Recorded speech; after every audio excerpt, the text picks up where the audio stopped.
Oi!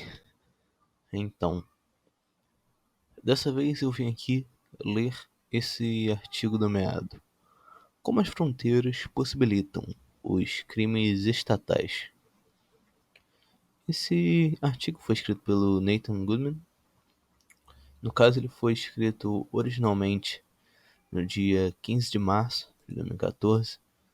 Foi traduzido aqui um dia depois, no dia 16 de março de 2014, pelo Eric Vasconcelos. Então, sem mais delongas, começarei a leitura aqui desse artigo.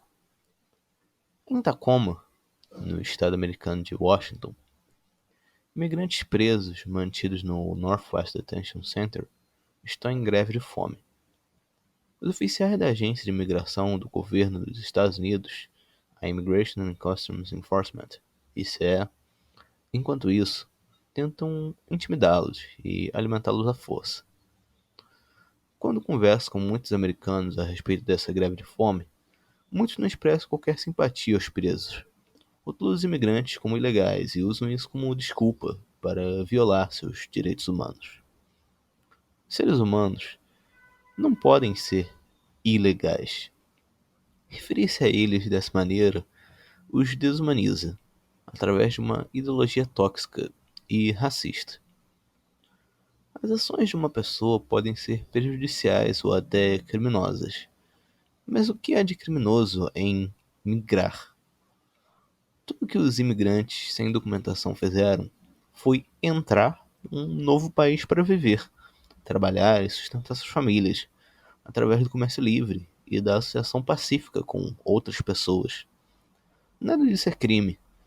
A migração é parte daquilo que torna uma sociedade livre, mais próspera. Além disso, a maioria dos imigrantes mantidos em centros de detenção não foram condenados por qualquer crime. Enquanto isso, aqueles que prendem e reprimem os imigrantes envolvem-se em muitos outros crimes violentos, possibilitados pela autoridade estatal. Observe seus planos para alimentar à força os prisioneiros.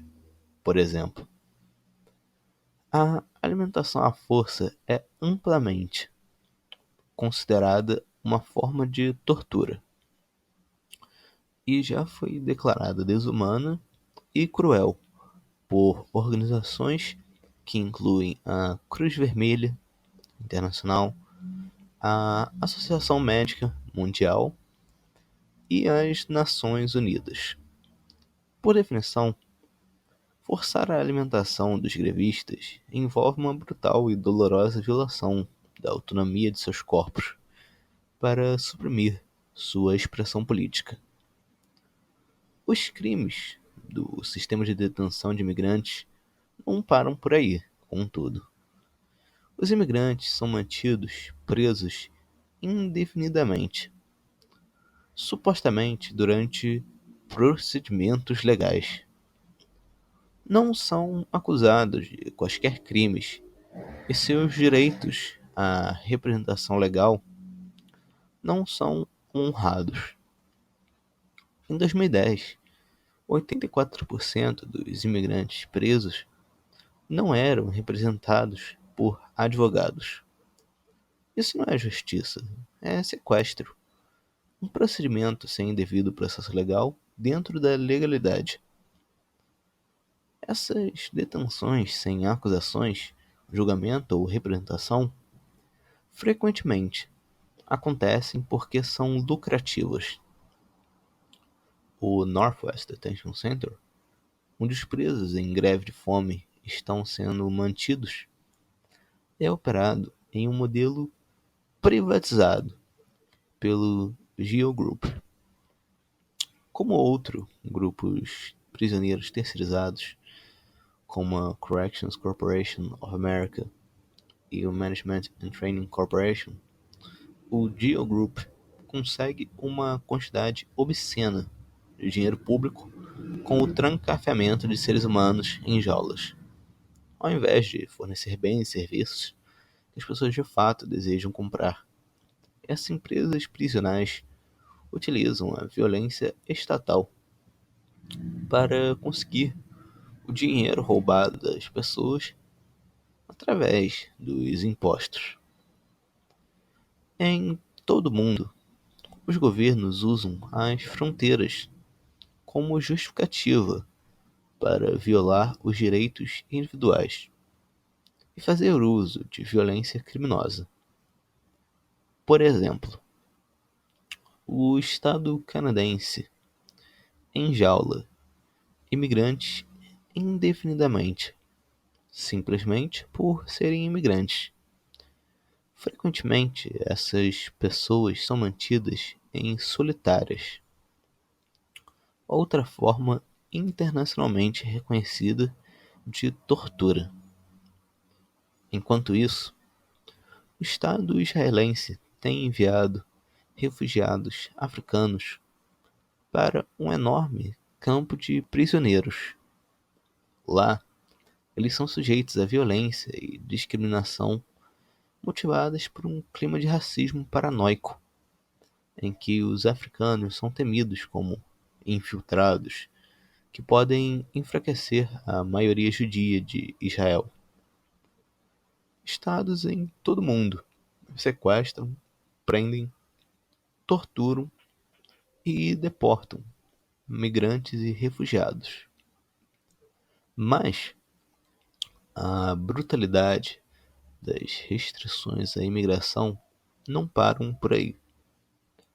As fronteiras mantêm as pessoas presas sob governos opressivos, evitando que fujam de atrocidades violentas.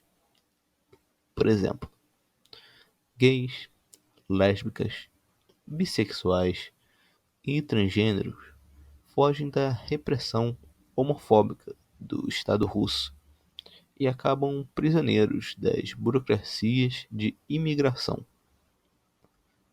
Da mesma forma, a crise na Ucrânia é exacerbada pelas restrições à imigração, que forçam os ucranianos a se colocarem na linha de fogo do conflito.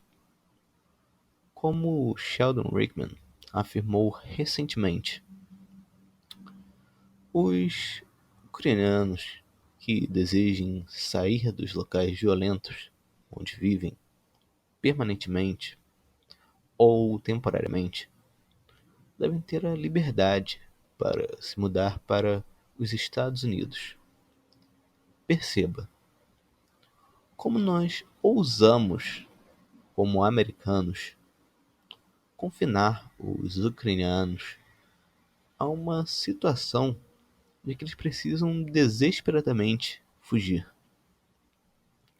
Com frequência, os imigrantes são acusados caluniosamente de serem criminosos, mas os crimes verdadeiros são perpetrados pelos estados e suas políticas de imigração.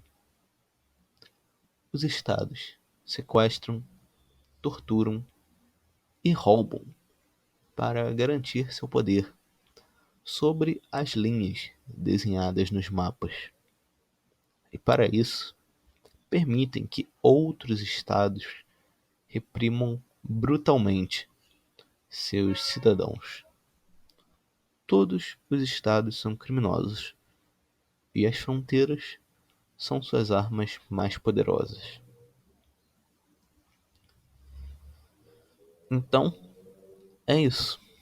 Esse foi o artigo do Nathan Goodman. Aqui também tem uns hiperlinks. Tem um hiperlink falando da alimentação forçada ser considerada uma forma de tortura. Tem um hiperlink falando sobre a representação legal de imigrantes aprisionados nos Estados Unidos. Tem um hiperlink aqui falando sobre essa questão no estado canadense. E tem um hiperlink aqui sobre o Sheldon Rickman.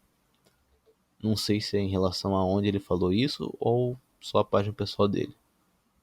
Não, é o hiperlink pro artigo mesmo dele, falando sobre os americanos e os ucranianos. Então é isso.